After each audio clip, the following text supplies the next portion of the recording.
Agora, Vinícius Poit, à medida que esse nome vai ganhando força, né, e que Michele vai dando esses primeiros passos na prática, na política, né, como agora nessa turnê da qual ela vai participar, que a gente está falando aqui, à medida que a exposição dela vai aumentando, isso tem o aspecto positivo, né, eleitoralmente pode aumentar, ampliar o potencial dela, mas por outro lado pode trazer problemas também, né, a oposição também já fica de olho e pode tentar buscar ali um calcanhar de Aquiles, né, buscar pontos frágeis ali dela para tentar atacá-la, tentando já fragilizar uma futura candidatura, né, Poit? Não tenho dúvida, Brown. É aquele negócio, né? No ditado popular, o prego que levanta, que se destaca, toma martelada, né? E quando a gente vai para uma candidatura majoritária, eu tive um pouco de experiência nisso recentemente, e você começa de alguma maneira a aparecer, e ela está tendo muito destaque, visto a gente falando todo esse tempo sobre ela aqui, repercussão positiva nas redes, né? Dos comentários das pessoas que gostam dela, com certeza os adversários vão começar a olhar mais de perto e ficar procurando picuinha para levantar. Agora, um outro fato positivo é que, se eu não me engano, não tão recente, tinha alguns conflitos, ou falavam-se nas redes, né, de um pouco de ciúme dos filhos do Bolsonaro com ela, e parece que isso recentemente até se mostrou publicamente inexistente. A hora que o Flávio Bolsonaro, senador da República, diz que ela daria um bom nome, que seria uma ótima candidata, não sabe se ela quer, ela dizendo que não quer ser candidata, eu acho que ela faz certinho. A estratégia da política, o manual da política diz, olha, quanto antes, quanto mais para frente você se lançar, melhor. Diga que não é candidata mesmo, vai rodando, levantando a pauta das mulheres, roda o Brasil, deixa para a última hora, porque a hora que começar a entrar no radar dos adversários, o pessoal vai pegar no pé. Então, o sentimento, Brown, só pelo tom que chegou a discussão aqui, como o Mota disse, né? Criava sinais, Mota, que a gente poderia falar da questão do Bolsonaro de ontem, se libera a moita ou se não libera, né? Mas a gente já virou a atenção aqui para Michele. E aí, Mota, eu vou te dar razão num ponto que você falou, liderança, né? Você não se ganha, você se conquista. Né? Ninguém que fala assim, eu quero ser líder, vai ser. As pessoas veem uma liderança. E, de repente, está nascendo uma aqui que não estava muito no radar. Eu queria aproveitar aqui e intervir rapidinho, só para lembrar, quer dizer, para colocar aqui para a discussão, eu acho que tem dois aspectos distintos aqui dessa história. Primeiro, que o Zé Maria lembrou muito bem, é o aspecto humano. Eu acho que é pouco provável que exista no Brasil uma família que tenha sido submetida a um escrutínio tão grande, que tenha sido tão atacada, que tenha recebido tanta pressão quanto a família do presidente Bolsonaro. Tá?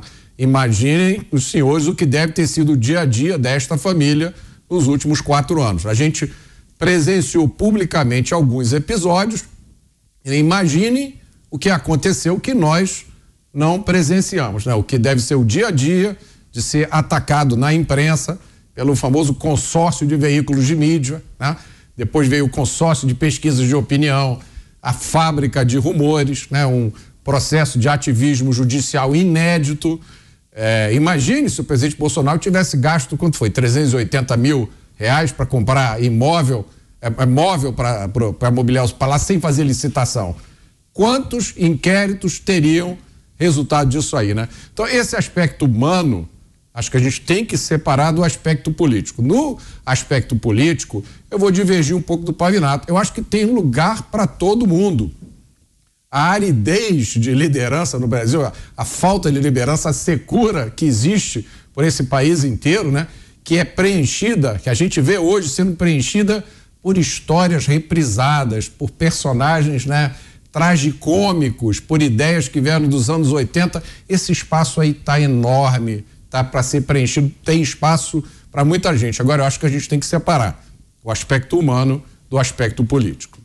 Agora, Zé, será que, por outro lado, também esse lançamento, ou pelo menos essa explosão do nome da Michele Bolsonaro como uma possível candidata, não pode fazer também com que o próprio ex-presidente Jair Bolsonaro seja preservado, ou seja, à medida que o nome dela vai ganhando força e que ela desponta como uma candidata viável, talvez, à presidência da República em 2026, será que o próprio ex-presidente não pode conseguir uma blindagem, ou seja, os opositores dele pensem duas vezes e trabalhem para que ele não perca os direitos políticos, que ele continue elegível e dispute as próximas eleições, porque vai ser mais difícil enfrentar a Michele do que o próprio Bolsonaro, então prefiram que ele continue com os direitos dele e que ele concorra e não ela? Será que pode ter esse efeito também, Zé?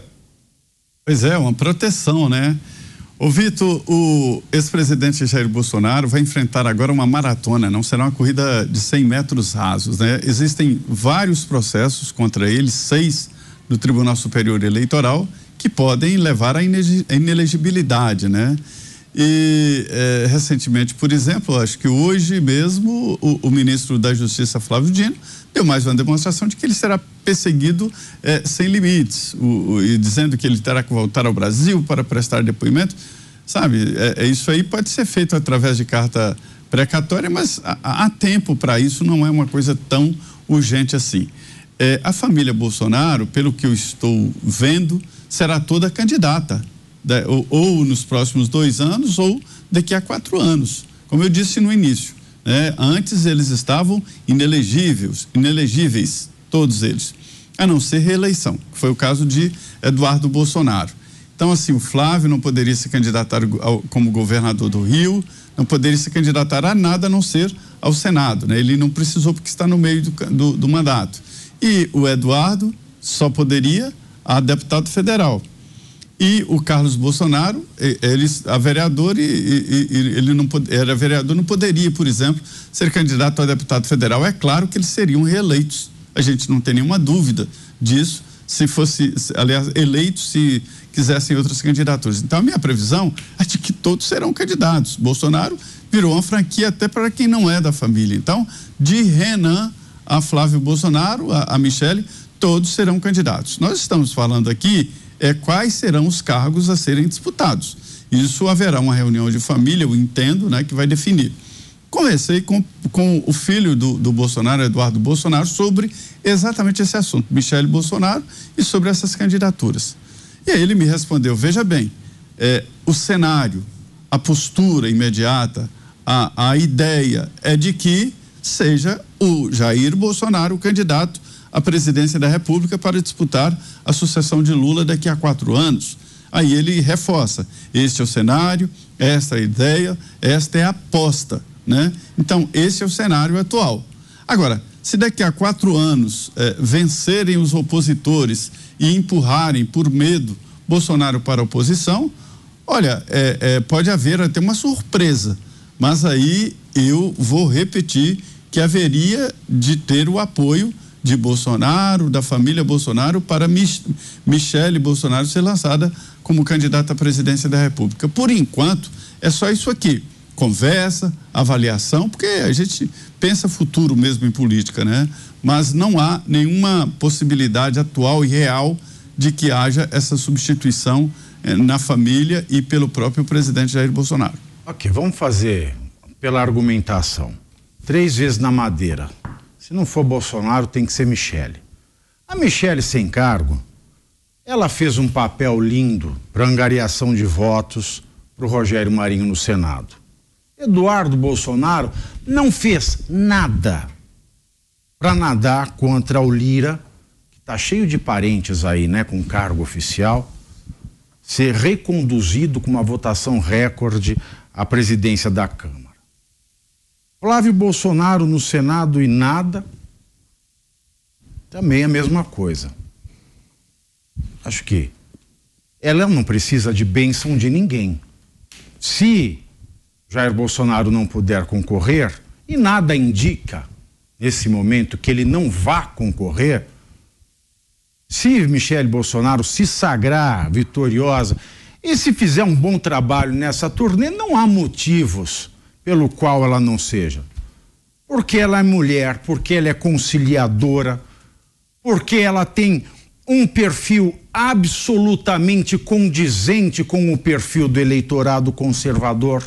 é uma mulher religiosa, é uma mulher que não fala besteira, é uma mulher que, mesmo sem ter um cargo político eletivo, ela tem feito a coisa certa pelo Brasil. Deus me livre, um dos filhos de Bolsonaro. Deus me livre.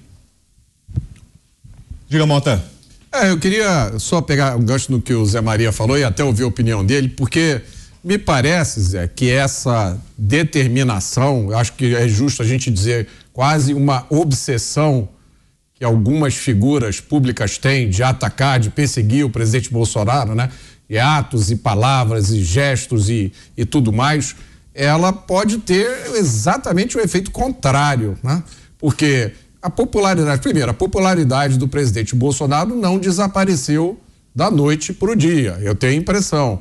E essa popularidade foi justamente construída em grande parte na oposição ao que se entende como um sistema de compadrio, né, que domina a política brasileira, que eu acho que é um tema que nós todos aqui, de uma certa forma, concordamos, né? Uma política populista, que coloca o cidadão a serviço do Estado, que acha que imposto tem que subir mesmo, e a função do cidadão é pagar imposto, votar a cada 2 anos, e no resto tem que ficar de boca calada, não pode usar rede social, tem que ficar bonitinho, né? E o mandato do presidente Bolsonaro foi um mandato que trouxe algumas coisas inéditas, né? Por exemplo, a redução de impostos e defesa de um Estado menor. Eu não me lembro de nenhum presidente que defendesse um Estado menor, né? Menos gente. É um governo que terminou o mandato gastando menos do que quando começou. E várias outras coisas aqui, a lista é muito grande. Mas o que eu queria só chamar a atenção é isso, Zé. Eu não sei se o Zé Maria concorda comigo, se a gente discutir isso uma outra hora. Mas essa obsessão em perseguir, em destruir a simples presença política, a existência política do presidente Bolsonaro, eu acho que isso pode ter o efeito exatamente contrário. Diga, Zé. É uma tese muito interessante e que eu falo muito dela aqui, né? Eu chamo de codependência. Eu uso empresto ali um termo da psicologia de uma família que tem um dependente de algum produto e que joga nele todos os males da família. Eu não estudei por conta disso, eu não sou feliz por conta disso, né? Isso é o codependente. E a família inteira fica dependente daquele dependente, porque se ele sarar, aí a família terá que encarar os seus próprios defeitos, os seus próprios problemas. Isso não é fácil. Então, o PT e o PSDB eram codependentes. Então, um vivia as turras com o outro, exatamente por conta desta codependência que era útil, né? E era tão verdade que era uma codependência e uma falsa ideia de que eram adversários, que não passou muito tempo, o vice de Lula é um tucano. Não há como separar Geraldo Alckmin do PSDB. Então não era uma divergência tão profunda assim. É esta codependência artificial da política. E Bolsonaro fez muito isso com Lula. A ideia dele é de que venceria com facilidade Lula. Afinal, quem iria votar num candidato que passou pelo que passou Lula e num partido que fez o PT? Então, essa é a história. E esse embate do Bolsonaro com Lula foi programado exatamente para que os dois disputassem. E agora está se repetindo isso. O grupo do Lula está se preocupando, inclusive o Lula, em bater no Bolsonaro porque quer tê-lo como adversário no próximo pleito, porque entende que é melhor do que aparecer um novo na política. A novidade na política é muito perigosa. Eu li um livro sobre a política dos chimpanzés. É muito parecido. Os grupos se unem, os fortes ficam olhando o que está acontecendo e alguns grupos menores se unem para derrubar o mais forte, porque se um grupo menor se unir ao chimpanzé, que é o dominador, ele fica muito dependente, mas se ele se une com os mais fracos, fica mais forte. Então a política é assim, Mota. E você tem toda a razão. É uma estratégia de escalar o adversário que acha mais fácil ganhar. É essa a história, não tem outra. Poderiam esquecer o Bolsonaro, mas pode aparecer outro. Aí é o perigo da política.